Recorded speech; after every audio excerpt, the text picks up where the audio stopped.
Bienvenidos de nuevo, estimados estudiantes, a una sesión de fundamentos de metodología de la investigación. En esta sesión, pues vamos a darle continuidad al tema de instrumentos de medición que vimos en la sesión anterior, ¿no? Y cómo es el procesamiento de estos datos que pues obtenemos a través del diseño de los instrumentos que revisamos.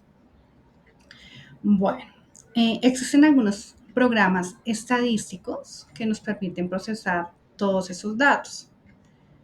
Pero bueno, ¿cómo es? ¿Con base en qué lo hacemos?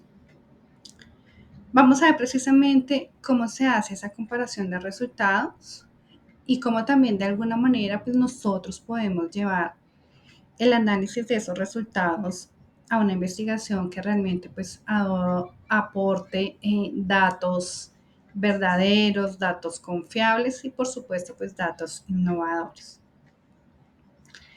La comparación de resultados pues va a ser principalmente entre los resultados que tenemos actualmente, es decir, pues los que obtuvimos a través de nuestro instrumento y los que ya existían. Recordarán ustedes que pues en la sesión anterior nos fuimos a la literatura para revisar precisamente qué investigaciones se habían hecho o si diseñamos algún instrumento para pues corroborar de alguna manera qué preguntas se habían planteado o no en algún otro momento y pues a partir de eso entonces nosotros pues empezar a generar nuestras propias preguntas.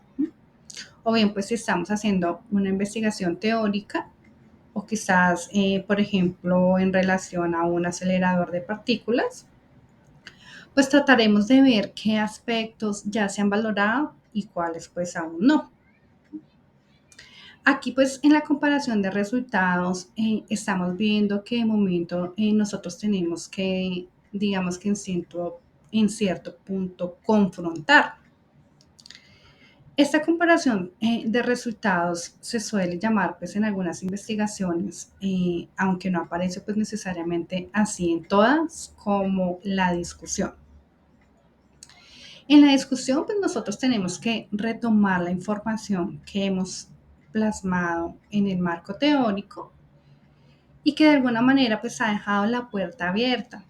¿Para qué? Pues para distintas preguntas que son en este momento tal vez para nuestra investigación, nuestro objeto de estudio, a que pues nos vamos a tener que alinear para poder aportar algo nuevo a la investigación.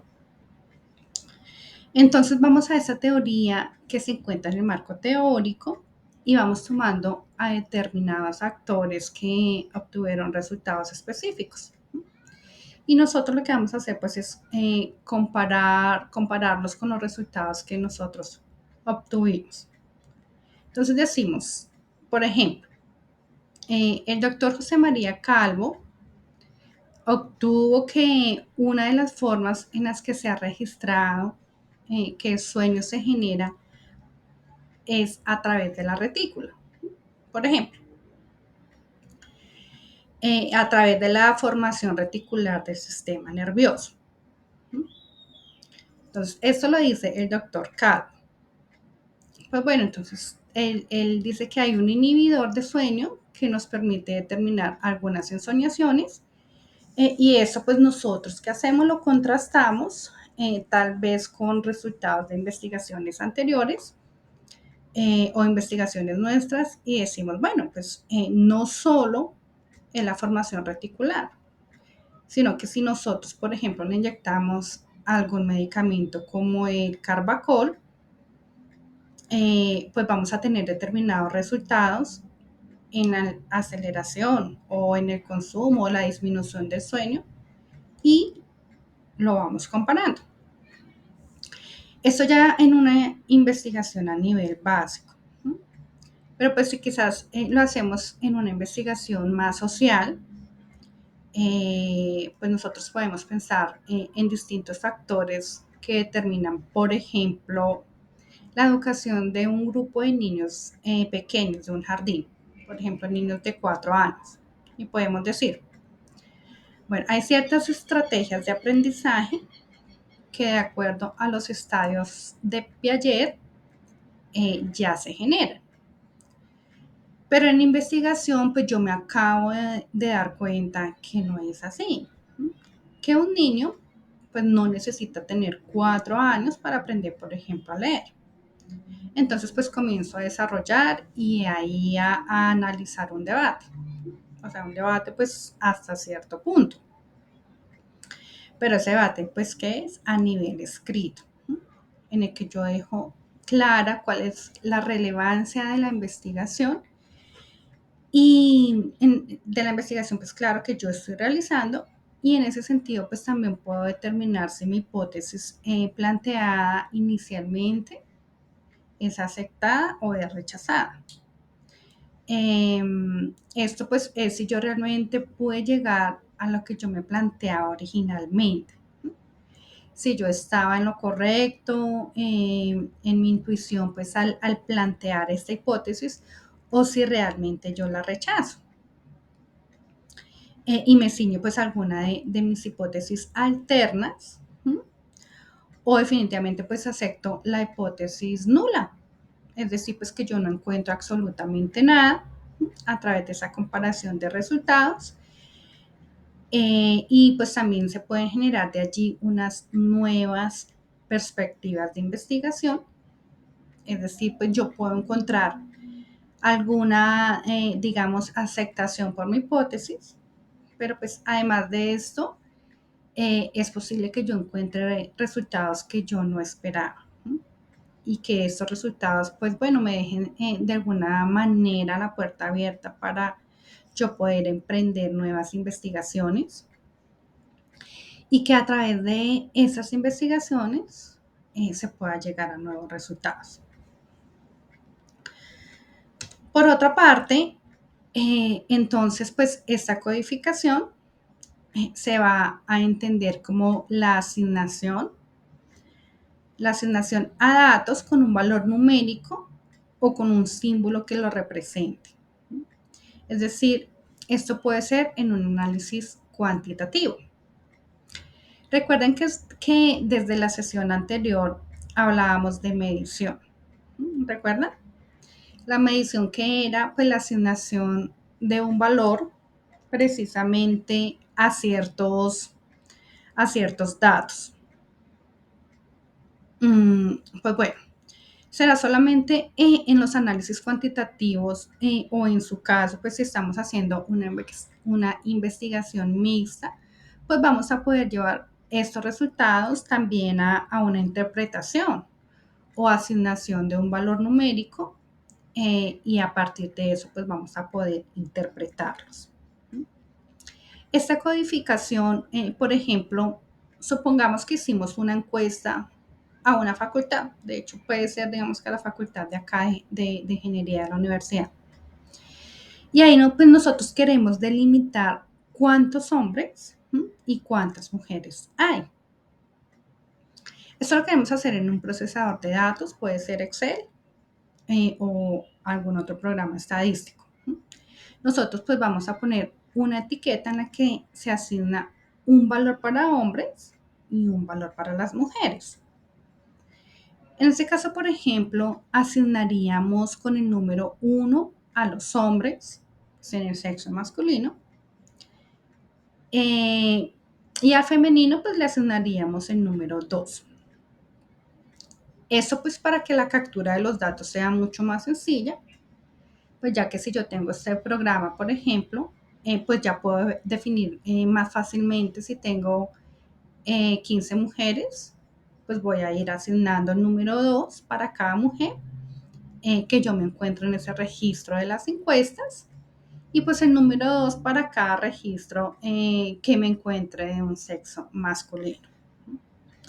Eso pues le va a permitir al programa hacer una inferencia estadística, ¿sí? Mucho pues más rápida y me va a poder dar resultados en porcentajes con respecto pues a cuántos hombres fueron encuestados y a cuántas mujeres fueron encuestadas.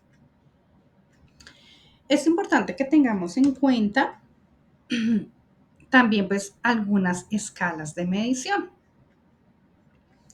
que son importantes para delimitar qué análisis estadísticos se puede o no se pueden hacer. Para la codificación, ordenación y clasificación de datos, existen pues 4 escalas a nivel estadístico que se pueden tomar pues en consideración sin que necesariamente todas sean medidas. Estas escalas son la escala nominal, ordinal, de intervalo y la escala de razón. Pues así como lo pueden aquí observar en la presentación. Esas escalas se encuentran en orden ascendente, como ustedes lo ven, porque en el primer nivel, que es la escala nominal, pues nosotros no vamos a poder asignar necesariamente números medibles, sino solamente cuantificables, ¿sí? En sentido general, pues como en el caso de la codificación femenina y masculina. Solo pues nos van a decir cuántos hombres hay y cuántas mujeres hay en la facultad. En la escala nominal hay una relación de identidad con respecto a cuántos hombres y cuántas mujeres. Ya en la escala ordinal hay una relación de orden. Es decir, si pensamos, por ejemplo, en profesiones, podemos decir que en esta universidad se estudia ingeniería industrial, ingeniería de sistemas, administración y contaduría. Y con base a eso, pues para que nosotros podamos ordenar cuántos alumnos hay por cada una de estas carreras, nosotros tomaremos en cuenta solamente el número de alumnos que tienen pues, para poder ordenar y decir cuál de ellas tiene una mayor jerarquía. Por otro lado está la escala de intervalos. Aquí pues sí ya hay intervalos para medir. No hay un cero absoluto en esa escala. Debemos partir de ahí. Pero sí se puede decir que la edad, por ejemplo, entre las mujeres de esa universidad oscila entre los 20 y los 35 años. ¿Sí? Entonces hay un rango de 15 años entre la edad de estas mujeres que hacen parte de la universidad. Y en la escala de razón, pues sí hay un cero absoluto. ¿Esto qué es? Que ya nosotros podemos hacer pues algunas operaciones matemáticas básicas. Por otra parte, nosotros nos podemos colocar algunos ejemplos y podemos poner unos ejemplos pues, para que ustedes tengan una idea más general, de pronto un poco más clara de lo que quieren decir estas escalas.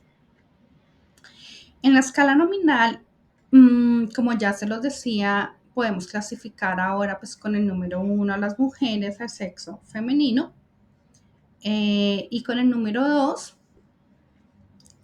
pues al sexo masculino le asignamos este valor. O bien otro ejemplo pues, de la escala nominal serían las creencias religiosas, ¿sí? De una determinada muestra que nosotros pues ya hemos elegido para que participe en nuestra investigación. Entonces, ¿qué hacemos? Pues le asignamos un número a cada una de estas creencias religiosas. Por ejemplo, con el número 1 se lo asignamos a los católicos. Con el número 2 a los judíos. Con el número 3 a los protestantes. Con el número 4 a los musulmanes y pues con el número 5 a otras personas que pertenecen pues a cualquier otro tipo de religión que no es claramente pues ninguna de las anteriores. A partir de eso pues yo voy a los programas de codificación de datos estadísticos y capturo por ejemplo el 2 o el 3 y ya pues cuando se haga un análisis estadístico propiamente con estos programas, pues el programa me va a decir el porcentaje de cada uno de ellos. Por ejemplo, me puede decir que el 25% pues, pertenece a los judíos.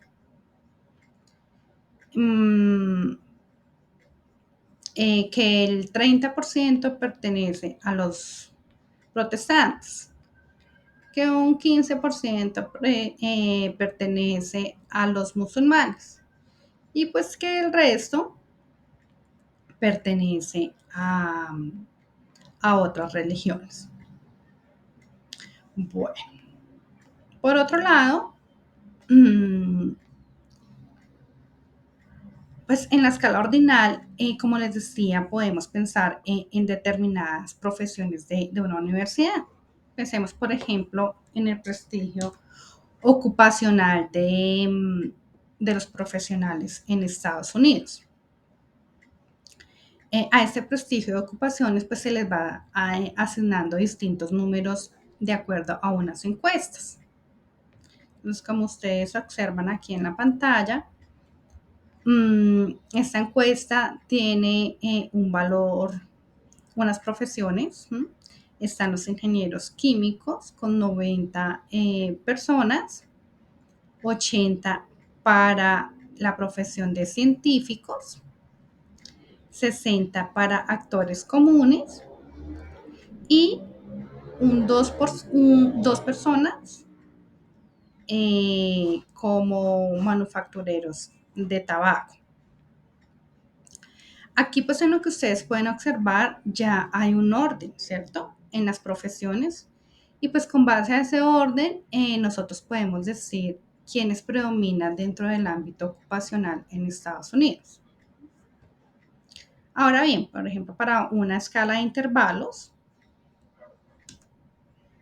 acá una escala de intervalos, nosotros podemos pues emplear una escala que generalmente se aplica en actitudes, que es una escala de tipo Likert. No sé si ya la hayan escuchado. Esas escalas pues de tipo Likert, que es algo parecido a lo que les muestro aquí en la presentación, se define a través de determinados intervalos. Para decir, por ejemplo, que también me siento cuando me resbalo y por ejemplo, me caigo. Entonces, hay números entre el 1 y el 7. Claro, pues estos pueden variar en función del investigador de cómo los plantee y cómo y qué me van diciendo esos datos. ¿No? Qué tanto yo me siento bien cuando me caigo o no. O pues que también yo me puedo sentir en la universidad, en mi trabajo, o pues en determinada situación y con base en eso se van marcando.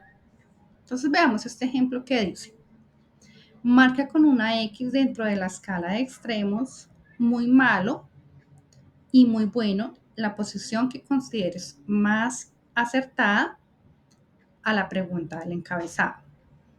Y la pregunta del encabezado dice, ¿cómo consideras el consumo diario de café con leche en el desayuno?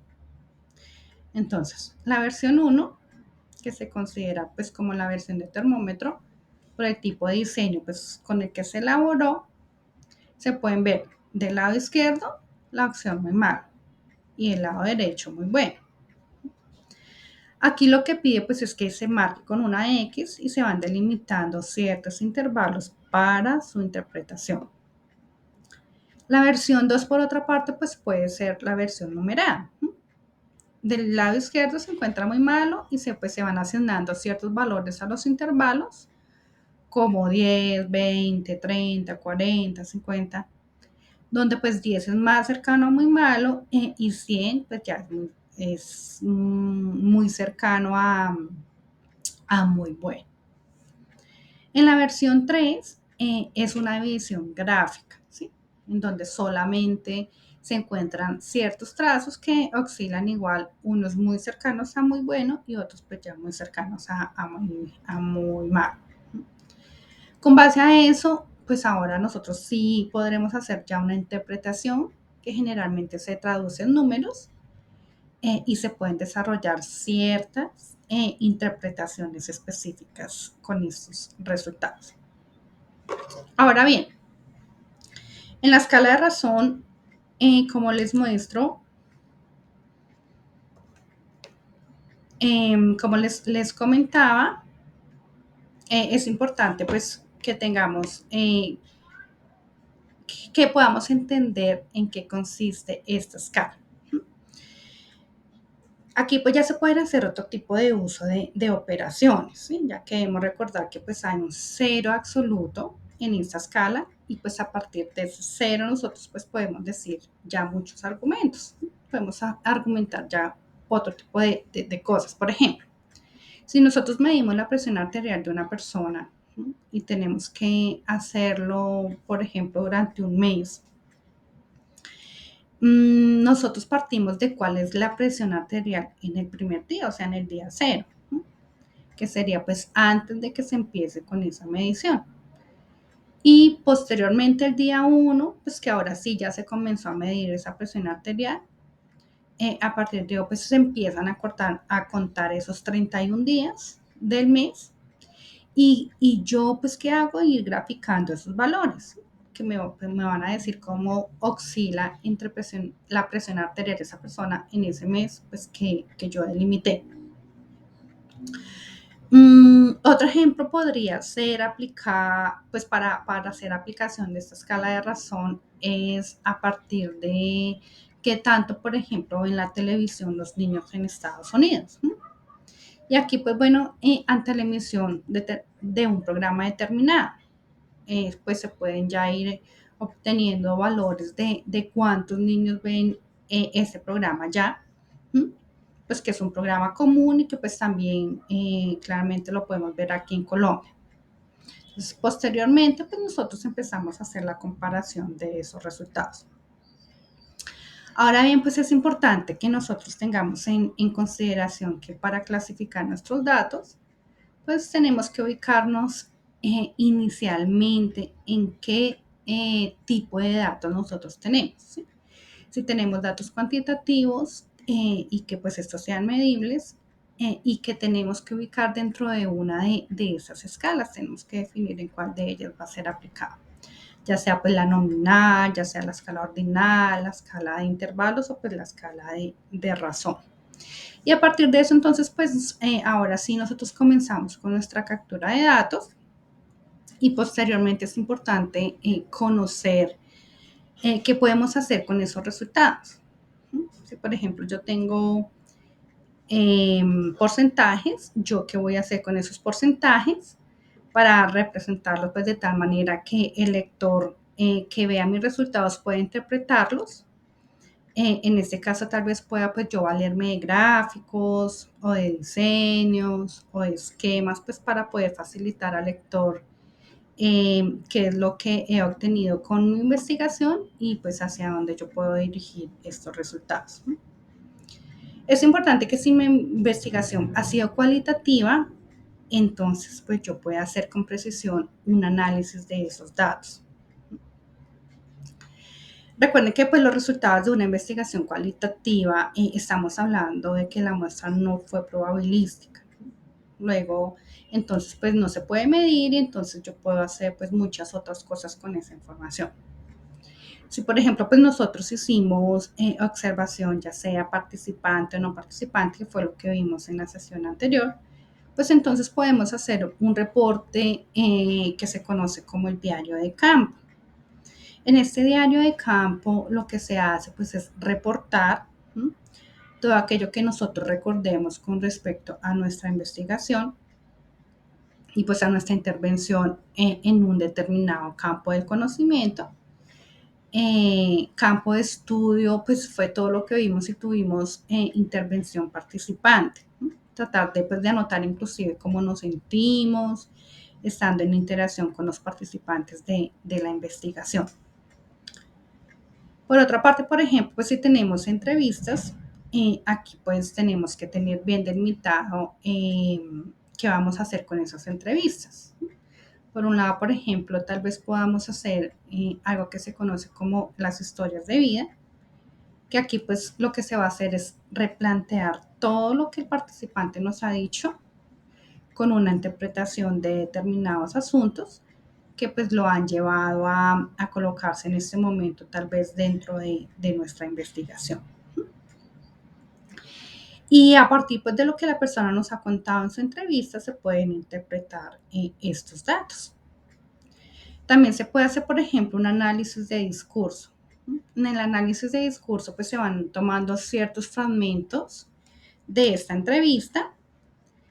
En este caso, pues tal vez se presta más para la entrevista que no es estructurada, ya que pues las preguntas van saliendo de manera no predefinida por nosotros y entonces pues a partir de esas respuestas, las que nos dé el participante, pues se puede ir elaborando este análisis de discurso que me está diciendo, pues qué me está diciendo esa persona que está participando. Entonces pues hay estrategias muy específicas de cómo realizar un análisis de discurso que pues me gustaría que ustedes pudieran revisar. Eh, Permítanme un momento, por favor.